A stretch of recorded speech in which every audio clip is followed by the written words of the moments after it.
I'll now introduce Del Gardry. Del's a distinguished reservist within Air Force. CSC has been for a little while now the National President of the Defence Force Welfare Association. We look forward to hearing from you, Del, about what DFWA is up to. Thanks. Yeah. Thanks, Mike. Lucky last. On the downward run now, ladies and gentlemen. Good afternoon, or good evening almost. Thanks, Mike, for inviting me to chat to you this afternoon. For those of you who were at last year's conference, one of the reasons I first got involved in DFWA is I went looking when I was a full-time member, got out, came back doing reserve work, and I learnt that if you did reserve work for continuous 20 days so long, and then you did CFTS, you could actually claim your long service leave.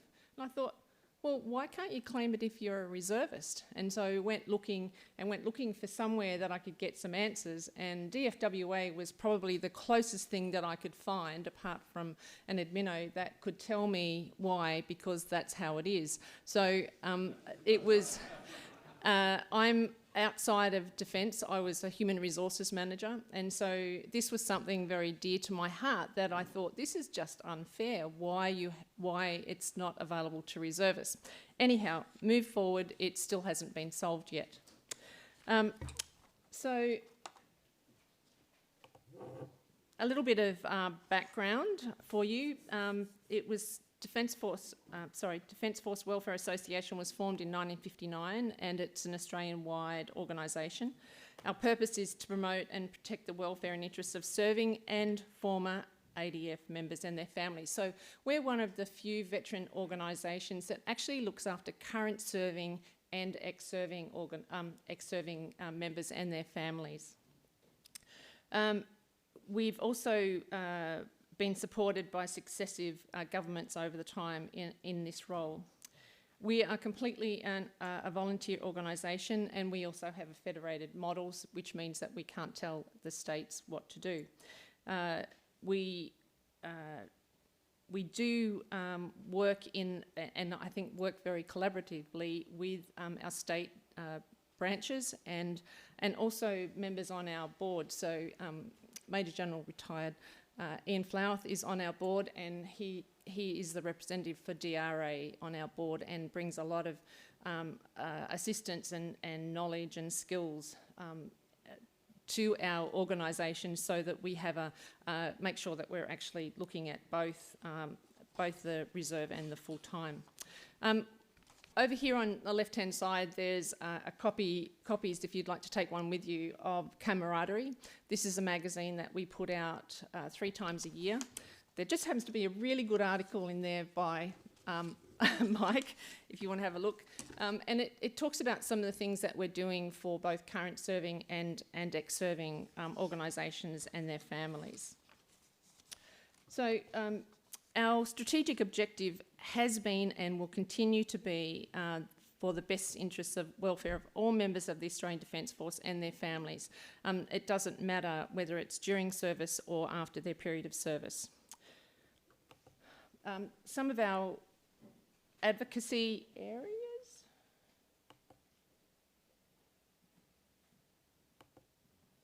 Our advocacy areas include ADF pay and conditions, rehab and compensation, retirement and superannuation, and improving veterans' service delivery.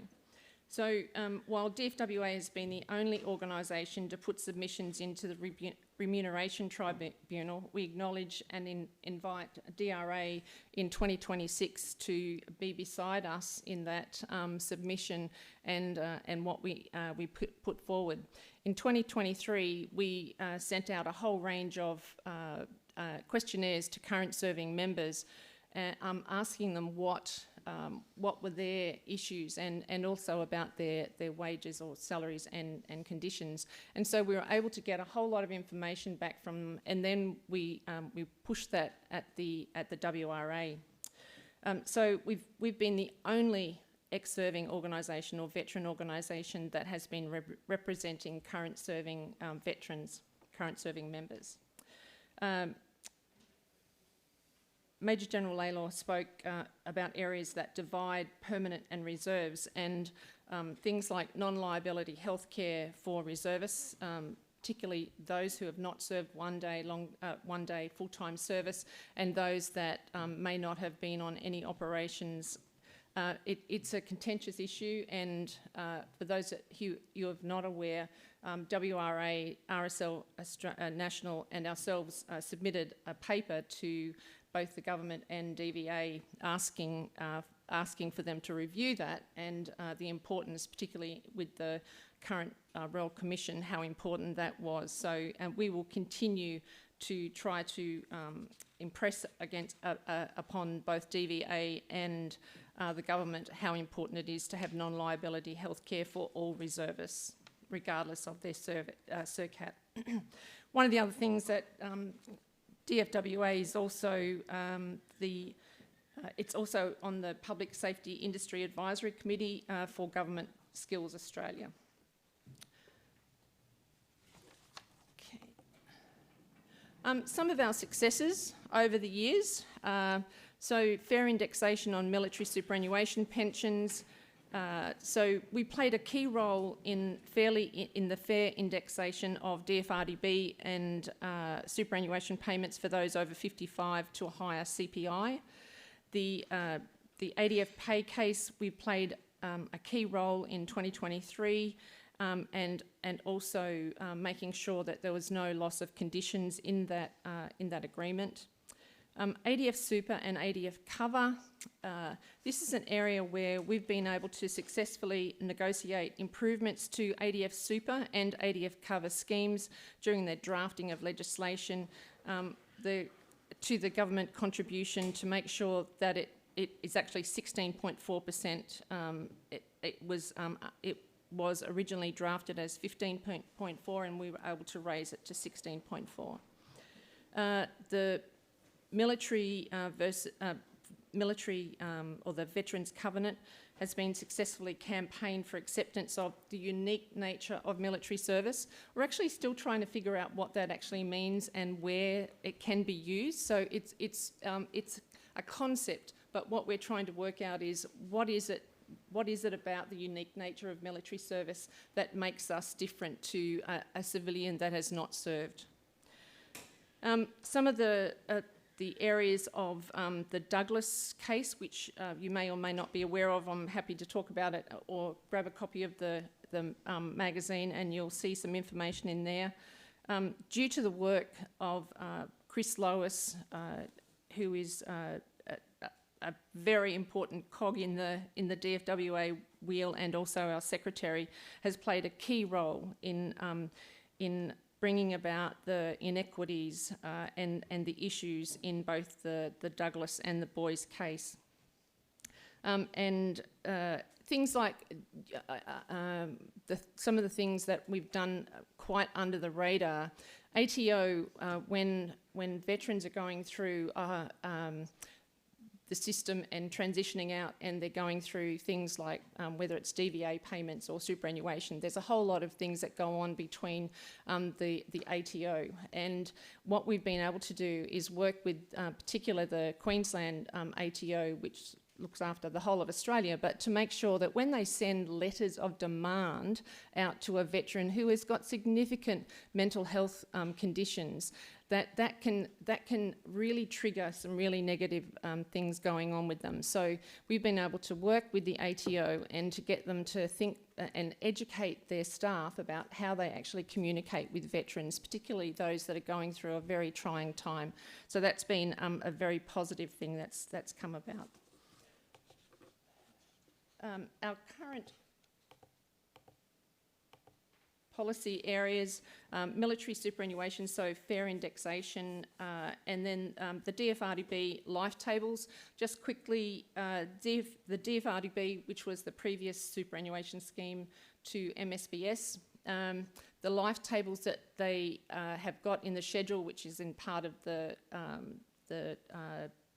Act, actually uses the 1962 life tables. Now in 2024, the life expectancy of a male in Australia is now 10 years further than they were in 1962. So we are continuing to argue that the life tables, that the schedule in the Act needs to be changed to reflect the current life tables as per the Australian Bureau of Statistics.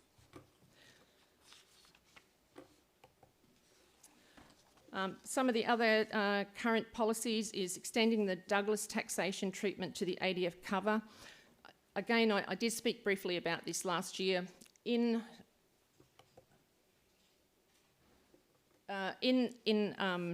the Douglas taxation, so for example, if someone was on DFRDB or MSBS and they were to transition or discharge from the Defence Force medically, they would receive a different taxation level to someone who transitions out on ADF cover. So what we've been trying to push is to make sure that anybody who wants to change, for example, from MSBS to ADF cover, that they understand if they were to transition out, they could be worse off from a taxation perspective than what they would be if they transitioned out on MSBS. So if someone with the ability now for people to choose their superannuation fund, it means that they could possibly say, well, I'm going to move from this to this. It's very unlikely that I'll ever transition out medically, and so that may be something that comes about. So happy to talk to anyone who has soldiers or soldiers who I'm starting to talk green now, goodness, who have people that would like to have more information about that. We're more than happy to talk about it.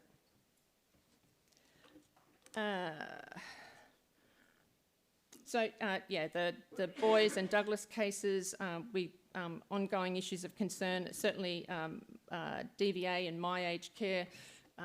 Something happened somewhere in there where the DVA hand over things to My Aged Care, but it's not a clear-cut area, so we're trying to work through that. Non-liability healthcare for reservists regardless of their CERCAT.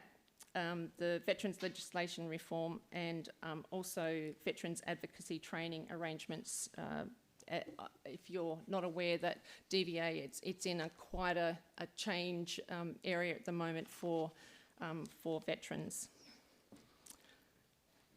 Just going quickly back to non-liability healthcare, and I've spoken to Mike about this. I am the coordinator for the Sydney region for the Women's Veterans Network, and I've got in the group that belongs to our group a woman who served in the Army for 38 years as a reservist, not one day full-time service, and she has no entitlement.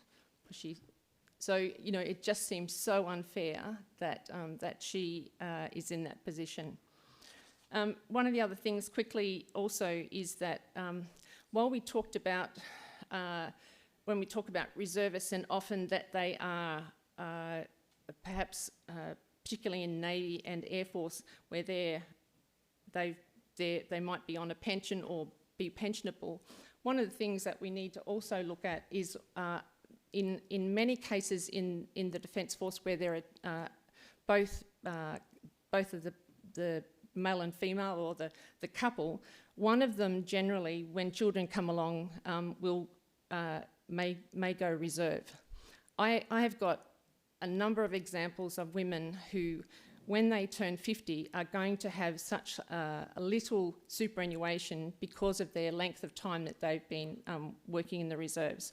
So I think that option of being able to say, this is what I want, and this is the best. And because there's more men than there are women, whenever any of the studies have been done, it often comes up that people don't want to have superannuation, or they don't want, they've got all these other things. But I think there needs to be quite a clear weighting for women, particularly as they represent 20% of the Defence Force, to find out what they want. So again, thank you.